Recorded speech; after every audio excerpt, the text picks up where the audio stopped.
Hello viewers. In this session, we are going to start a new unit, that is structure of atom. We have seen about matter. Now what is matter made up of? They are made up of particles. Now these particles can be atoms, molecules, ions. We have seen what is known as mole concept. So after all these, we obviously have little bit of inquisitiveness regarding structure of atom. So let's discuss this new unit, structure of atom. Hello everyone. We start the unit with a discussion of atomic models. The first model that we are seeing over here is Thomson's model of atom in the year 1898. Now, as per the atomic model, the atom was considered to be a uniform sphere, a positive sphere, where the electrons are embedded. So this was the positive sphere. This is the sphere of the positive electricity, and these are the electrons that are embedded. All these are the electrons that are embedded. So if these are the electrons that are embedded, it actually looks like a plum cake where the raisins are embedded in it. So it is known as raisin pudding model or plum pudding model or watermelon model. We all have seen watermelon where the seeds are embedded. So the assumption was in the entire mass the electron was embedded. So it looks like this, the way it is shown in the diagram. Now the model had assumed that mass of the atom is evenly spread over the entire atom. That means atomic mass is evenly distributed. So it only could explain the electrical neutrality, and I will say this was the only achievement, that the entire positive charge was actually balanced by the negative charge because of the electrons. So it could explain electrical neutrality, but it actually failed to explain the stability of atom. After Thomson's model of atom, now we have the Rutherford's nuclear model. Now in Rutherford's nuclear model in the year 1911, he has conducted an experiment which was known as alpha particle scattering experiment, where he bombarded fast moving alpha particles in a thin sheet of gold foil. And this was the observation. I hope all of you remember that what are alpha particles? They are having +2 unit charge. It is the helium nucleus. Now this was the experiment that was conducted. We can see over here that most of the alpha particles, they move on straight without any deflection. Some were deflected by small angles. They were deflected by small angles, and very few, they retraced the path. Okay, they returned to the path from where they have originated. So this is the diagram over here. It explains, see, most of the rays, alpha particles, they moved on without any deflection, undeflected, see. Next, some were deflected by small angles, and very few, they retraced the path. So large angle deflections were not much. Okay. So here this is again the another diagrammatic representation. And here these are the points where most of the alpha particles pass through the foil undeflected. And that depicts that most of the space in an atom is empty. Some of the alpha particles got deflected by small angles, and so it shows the presence of heavy positive center in the atom, at the center of the atom. Now why I will say a positive center? Because I said Alpha particles are helium nucleus carrying +2 unit charge. So they are positively charged. And if they are deflecting, that means there is similar charge at the center of the atom. So nucleus has a positive center, and the mass of the atom, most of the mass of an atom is concentrated at this region only. The nucleus has the entire, almost it has the entire mass of an atom, but the radius of the nucleus is of the order of 10 to the power of minus 15 meter if the entire radius of the atom is of the order of 10 to the power of minus 10. That means in comparison to the entire radius of the atom, the nucleus is very, very small. The electrons revolve at very high speed around the nucleus in circular paths called orbits. So the electrons are outside the nucleus, the positive center is the nucleus. All these things were explained. So I will say the achievement of the model is quite to mention. Why? Because with respect to or in comparison to Thomson's atomic model, Rutherford's model was more accepted, but it had failures. Because you know that when one theory fails, it opens the door to the next invention, the next theory. The failure was as per Maxwell's theory. As per Maxwell's theory of electromagnetic radiations, it is said that if a charged particle is in accelerated motion, it actually continuously emits radiation. It emits energy. So if a charged particle is accelerated, it emits energy. And this energy is in the form of electromagnetic radiation. And if this is accepted, then electrons are charged particles. These electrons are charged particles. They are accelerated particles, negatively charged particles, continuously emitting energy. So if it continuously emits energy, the path becomes closer to the nucleus. Gradually it comes closer to the nucleus, and a moment will come when the electron will finally fall into the nucleus. So how is the stability of the atom explained? So this was the main failure drawback, that it could not explain the stability of the atom. It could also not explain the distribution of electron, because if I say the electron is finally falling to the nucleus, then how are the electrons distributed? It is distributed in circular path in orbit, fine, but here it is not talking about the stability of the electron itself. It failed to explain the existence of certain definite lines in the hydrogen spectrum. Hydrogen spectrum is one electron spectrum where it is actually not a continuous spectrum, but that moment at that time, as per the theory, as per Rutherford, as per Maxwell, what happens is, if electron continuously loses energy, the atomic spectrum should have been continuous and not discontinuous. So these are the failures of Rutherford's atomic model. After Rutherford's model, we have to know about the discovery of neutron, which was done in the year 1932 by James Chadwick. When he bombarded a thin foil of beryllium. Beryllium has atomic number 4, mass number 9. Now, regarding atomic number and mass number, we are going to discuss in the later sections. But as of now, this much you can know, that atomic number means number of protons in the nucleus of an atom. And mass number is the summation of the number of protons and neutrons present in the nucleus of an atom.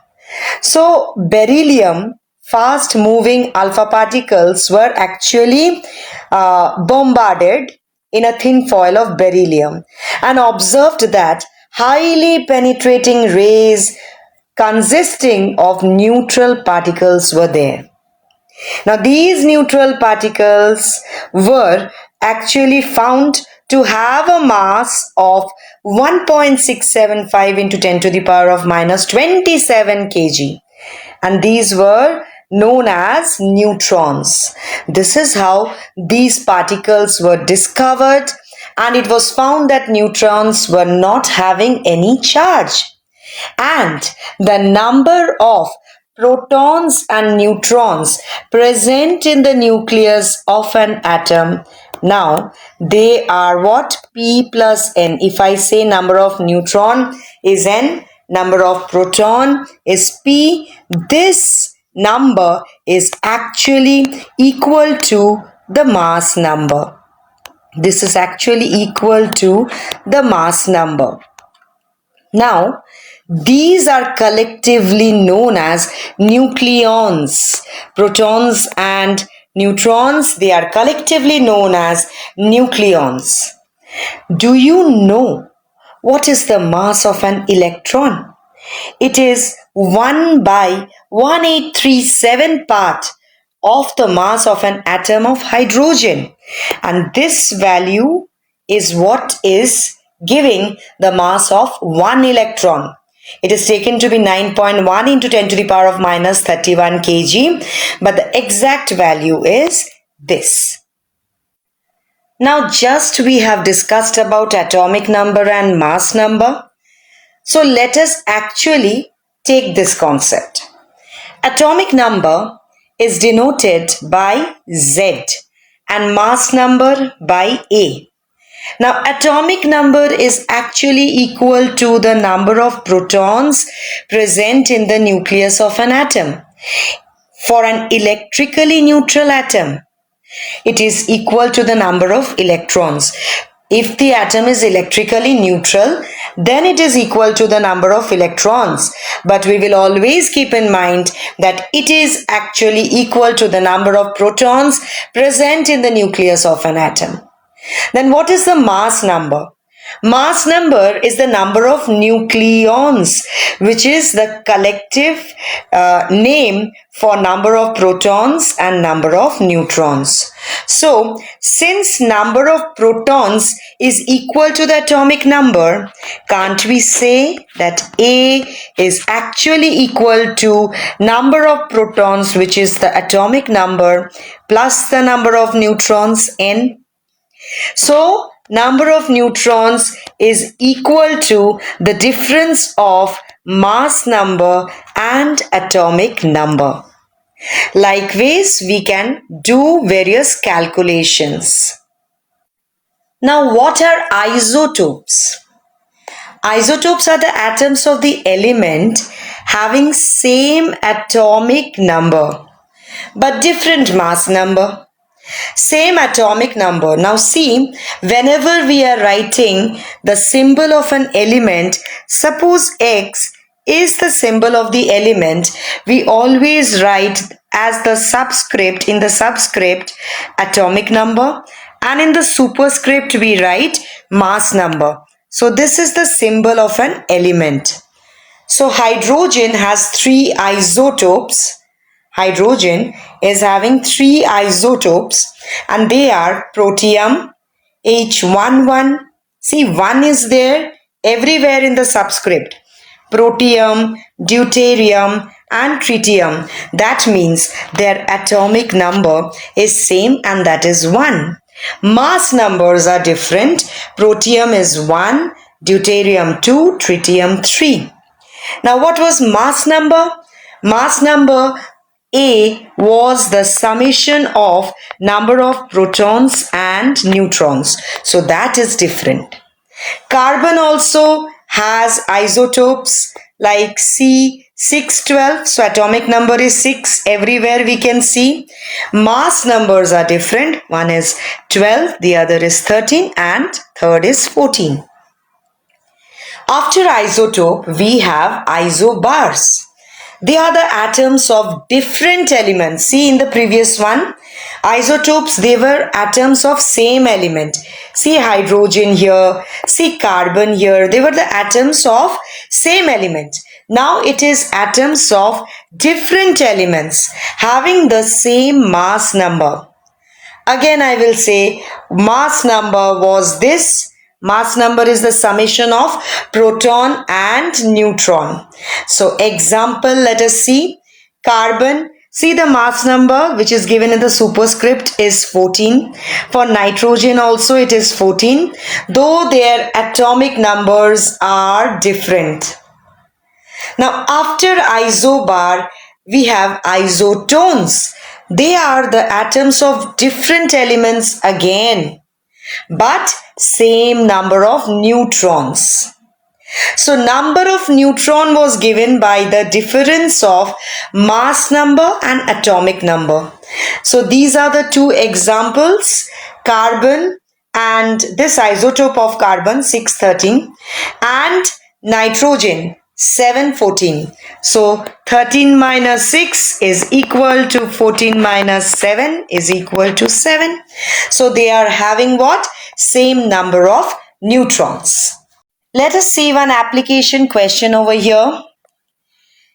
We are supposed to calculate the number of electrons, protons and neutrons in this ion. It's a negatively charged ion, we can see 3 minus charges there. So as per the symbol, the subscript is atomic number, the superscript is mass number, and here there is a charge 3 minus. So the number of protons is equal to the atomic number and it is equal to 15. The mass number A is equal to number of protons and number of neutrons. Number of protons is 15. So I can say 15 plus number of neutron is equal to 31. So number of neutron is equal to 31 minus 15, which is equal to 16. Now the charge is 3 minus, means it contains 3 electron extra than the proton.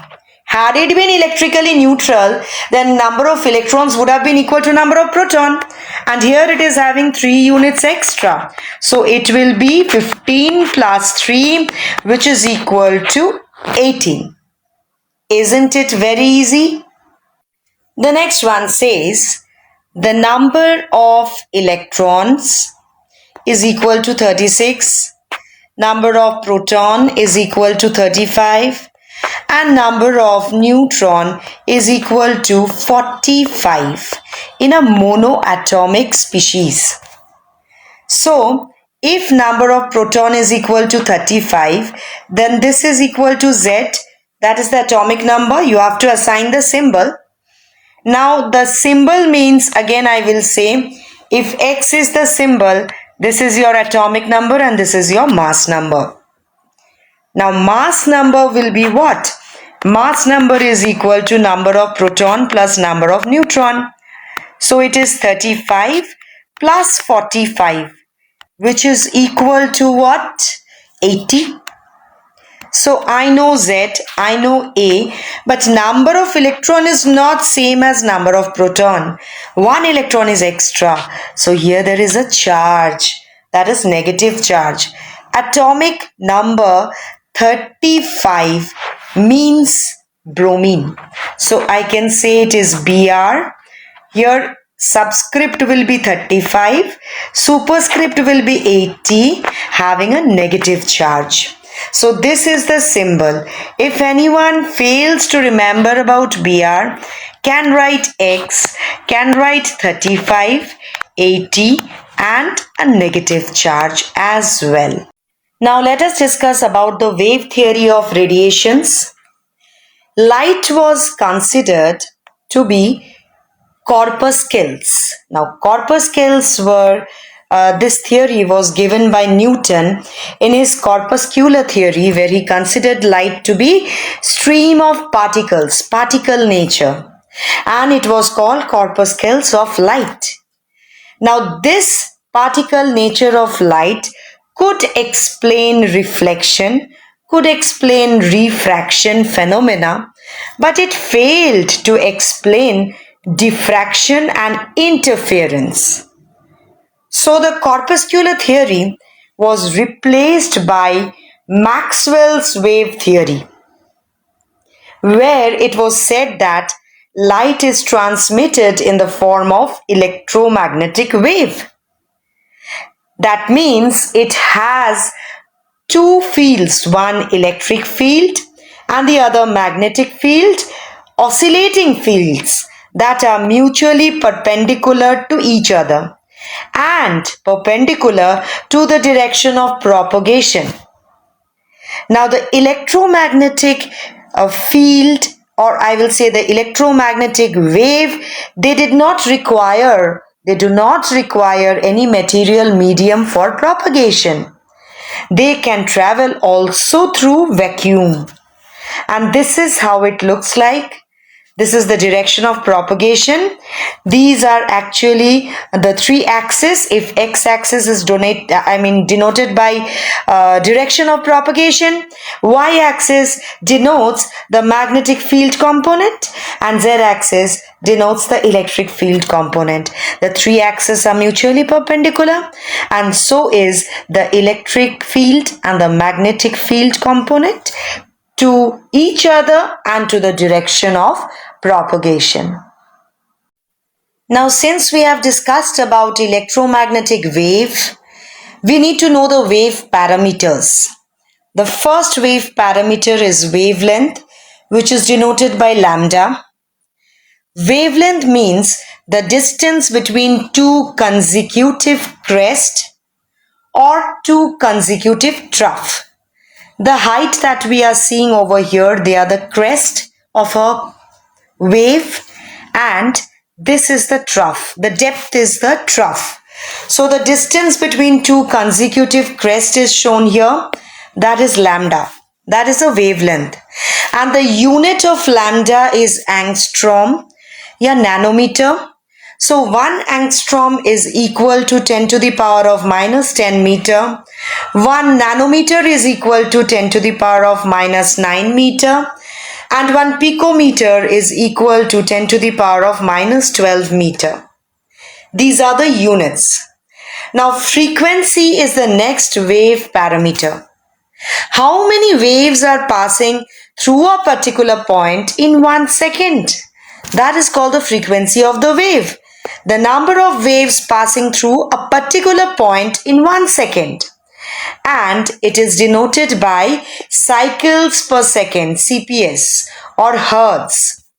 1 CPS is equal to 1 hertz, or 1 kilohertz is equal to 10 to the power of 3 hertz. So these are the highlighting points.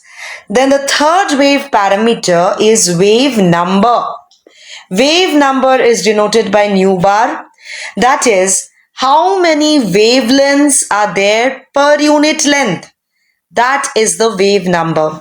So its symbol nu bar is actually the reciprocal of lambda. So we have written nu bar is equal to 1 by lambda, and which is equal to nu by c. What is c? C is another wave parameter. That is the wave velocity. So wave velocity c is the distance traveled by a wave in 1 second, or c is equal to nu into lambda. So velocity of electromagnetic radiations in space or in vacuum is 3 into 10 to the power of 8 meter per second. That is the velocity of electromagnetic radiations in vacuum. The fifth and the last wave parameter is amplitude. It is denoted by A. It is the height of crest or the depth of trough. So the previously here in the diagram where we have seen crest, so amplitude will be this. This is the height of crest, so this can be amplitude, or the depth of trough. So this is again A. Now let's see what is electromagnetic spectrum. Electromagnetic spectrum is the arrangement of electromagnetic radiations in increasing order of wavelength or decreasing order of frequency. This is it. We can see it is increasing wavelength and decreasing frequency, starting from cosmic rays to long radio waves. We can see here X-rays, UV, IR, and this part is the visible spectrum, ranging from a wavelength of 400 nanometer to 750 nanometer. An application of the concept of wave parameters is this one. Yellow light emitted from a sodium lamp has a wavelength of 580 nanometers. So wavelength is provided.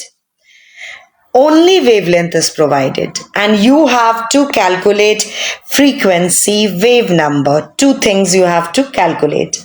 So let us try to solve it.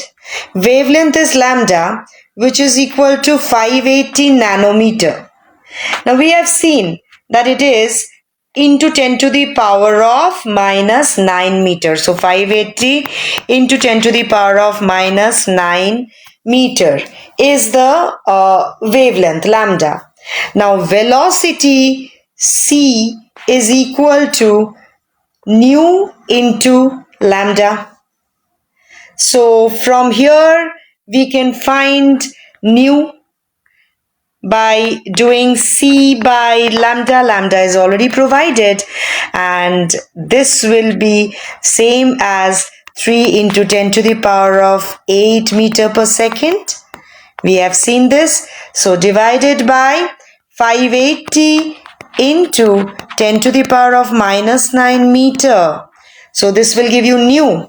If I know nu, I can find nu bar, which is wave number, reciprocal of lambda, 1 by lambda. I mean, if I know lambda, I can find nu bar, which is reciprocal 1 by lambda. That is the wave number. So this is an application of the concept which you have seen just now. Try this yourself, because this is of the type which we have already discussed.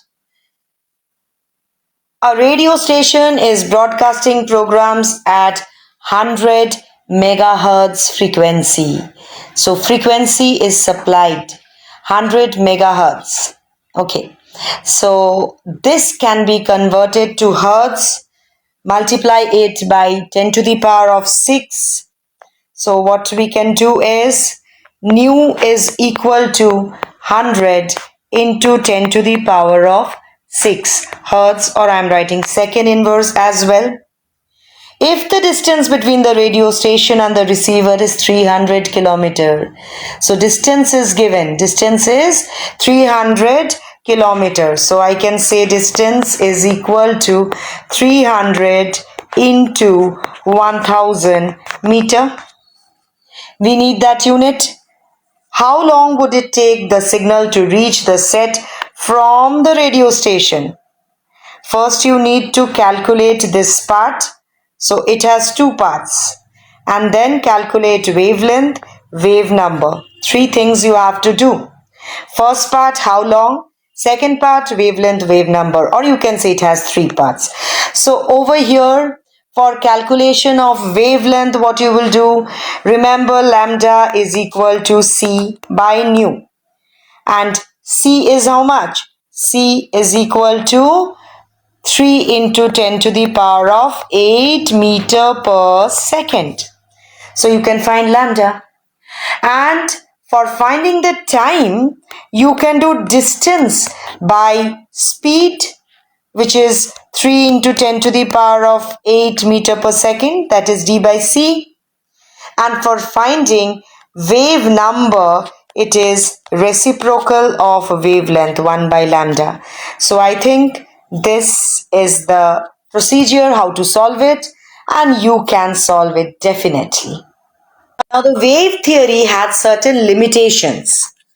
Though it could explain interference and diffraction, it failed to explain these points: black body radiation, photoelectric effect, line spectra of atom, special reference to hydrogen, variation of heat capacity of solids as a function of temperature. Now, the failure of the classical electromagnetic theory of radiation in explaining the phenomena of photoelectric effect led Max Planck in the year 1901 to bring out the new theory, that is quantum theory of radiation. So we are going to see what is Planck's quantum theory. As per the theory, first thing is the radiant energy is emitted or absorbed discontinuously, not continuously, discontinuously in the form of small packets of energy or quanta. That means energy is emitted or absorbed in small packets. Those are known as quanta. And for light, these packets were known as photon. Rather, the particles were photons. The amount of energy associated with a quantum of radiation is proportional to the frequency of radiation. So E is proportional to nu, and E is equal to h into nu, where h is known as Planck's constant and it has a value of 6.625 into 10 to the power of minus 34 joule second. Since nu is equal to c by lambda, so E is equal to h into c by lambda. Now the third point is, a body can emit or absorb energy only in terms of integral multiples of quantum. So E is equal to h nu, fine, but in integral multiples, n into h nu, where n is equal to 1, 2, 3 like ways. That means the body can emit or absorb energy as h nu, 2h nu, 3h nu, 4h nu, like that. But it cannot emit or absorb energy in fractional values of h nu. It cannot be 3 by 4h nu. It cannot be half h nu, likewise. Now let us discuss about emission spectrum. It is the arrangement of radiations in increasing order of wavelength or decreasing order of frequency. This radiation, this increasing order of wavelength or decreasing order of frequency give rise to the atomic spectrum. Why? Because the energy changes, they are also associated with the energy changes taking place in atoms. That's why they are known as atomic spectrum. And the instrument that is used for obtaining a spectrum is called a spectroscope. It's called a spectroscope or a spectrograph. That is the instrument which is used for obtaining a spectrum. Now, this atomic spectrum of an element can be used to identify the element also. That is the reason it is known as fingerprint of its atoms. Now, all of us know about spectrum.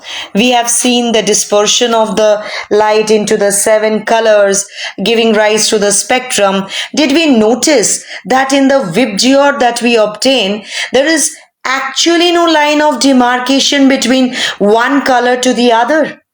So the dispersion of sunlight, the 7 colors that is obtained from violet to red without any discontinuity, it actually gives rise to the continuous spectrum.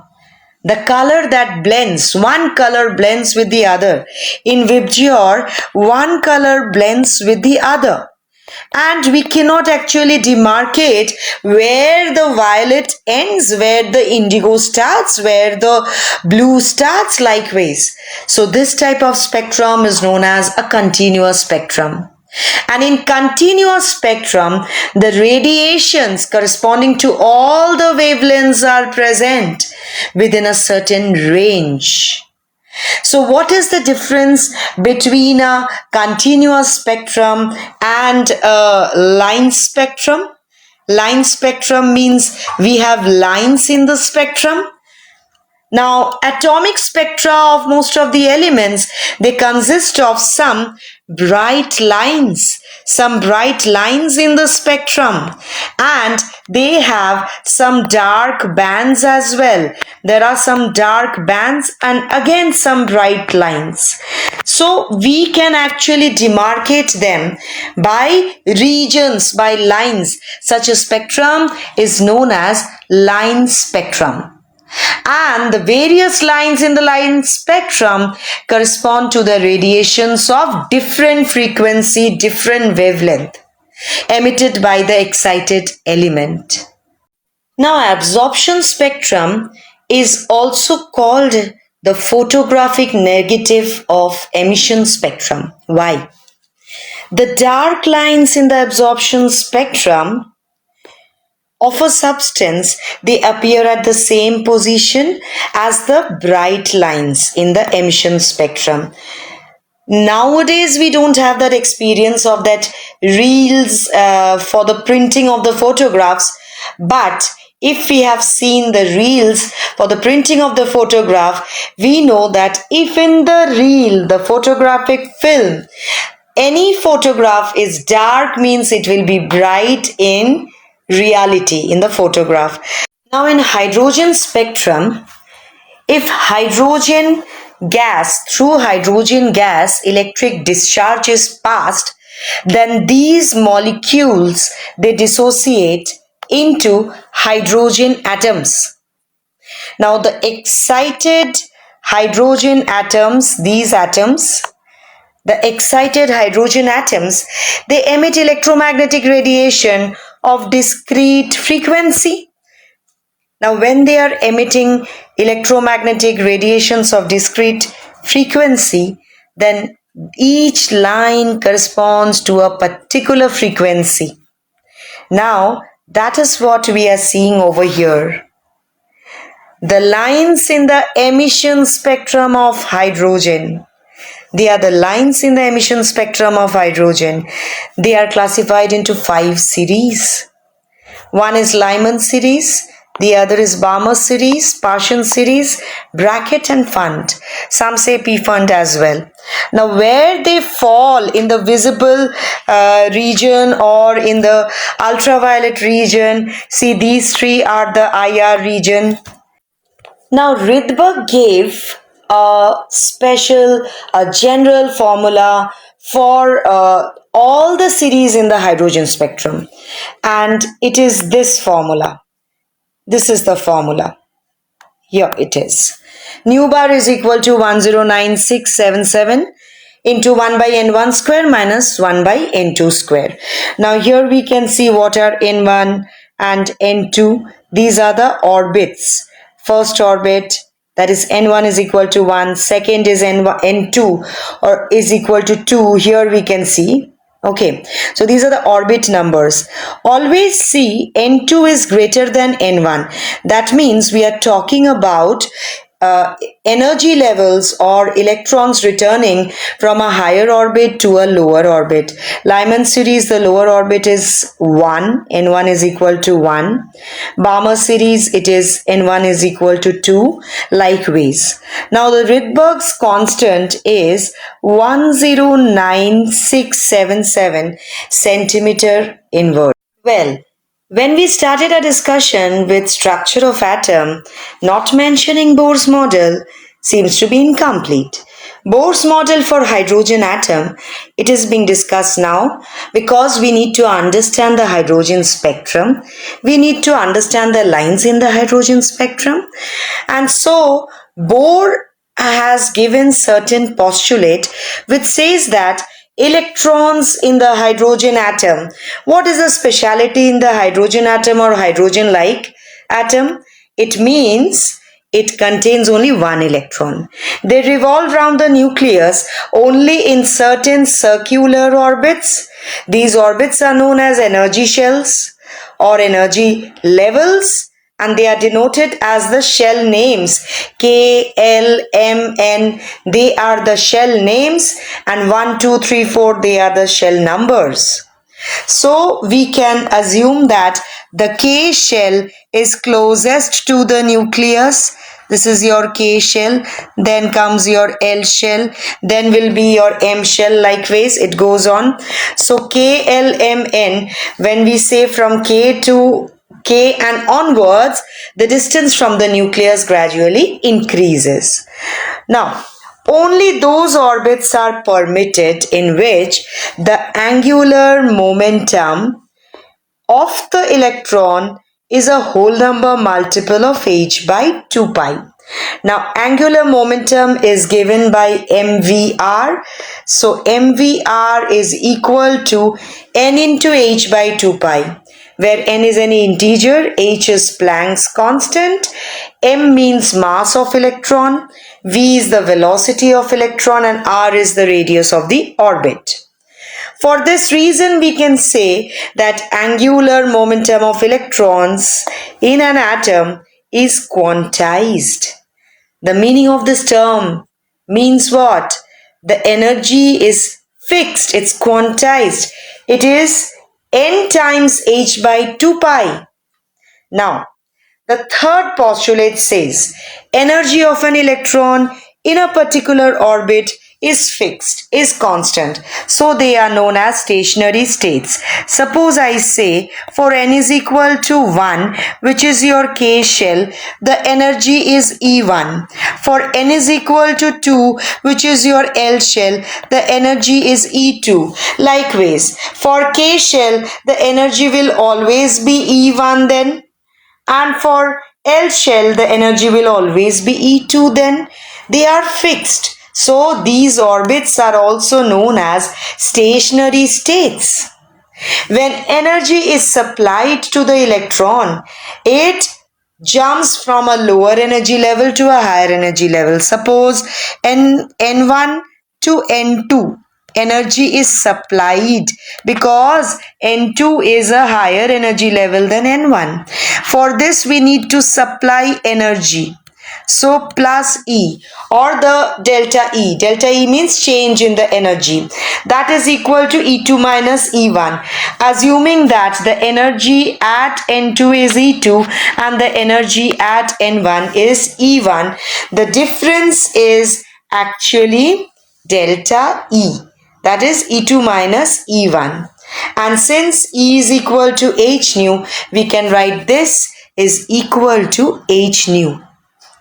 Actually, Niels Bohr has tried to overcome the shortcomings of Rutherford's model. And this was proposed as a new model of hydrogen atom based on quantum theory of radiations. What were the success of Bohr's model? Bohr could explain the stability of atom. Calculations of energy of an electron in a particular orbit also was derived. For hydrogen atom, it was derived where Z is equal to 1. So this is the formula. This is the formula. For hydrogen, Z will be equal to 1.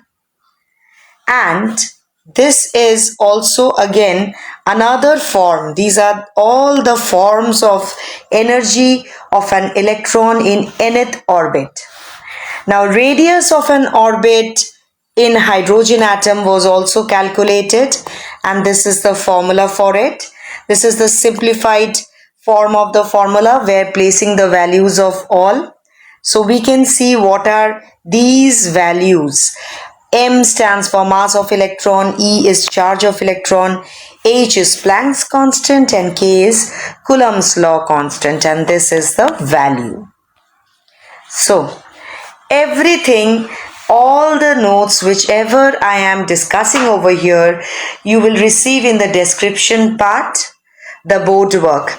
Kindly go through the description part. Now, Vn is the velocity of electron in the nth orbit, and this is the formula for Vn. Bohr could explain the atomic spectrum of hydrogen. That was again an achievement. It could account for the existence of closely spaced lines, so many lines in the. Now, moving on to limitations of Bohr's model. Bohr could not explain the spectra of atoms that contain more than one electron because he told about hydrogen and hydrogen-like species. That means species containing one electron. Bohr could not explain the splitting of spectral lines in presence of magnetic field, which is known as Zeeman effect, and in presence of electric field, which is known as Stark effect. Bohr considered electron as a particle only, and this was in contradiction with de Broglie's wave-particle duality. In de Broglie's wave-particle duality, electron has both the characters, particle as well as wave character.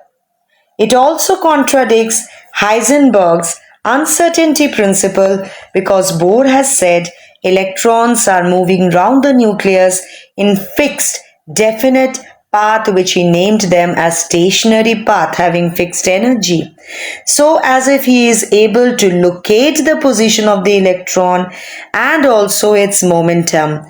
Now, as per Heisenberg, it is impossible to determine the exact position and momentum simultaneously for any microscopic particles, moving particles like an electron. So we can see that strong contradiction lies in the dual behavior of matter and Heisenberg's uncertainty principle that we are going to discuss in the next session. Thank you, all of you. I hope this session was useful to you. I hope you liked it. If you have any suggestion, do drop it in the comment box. Bye all of you.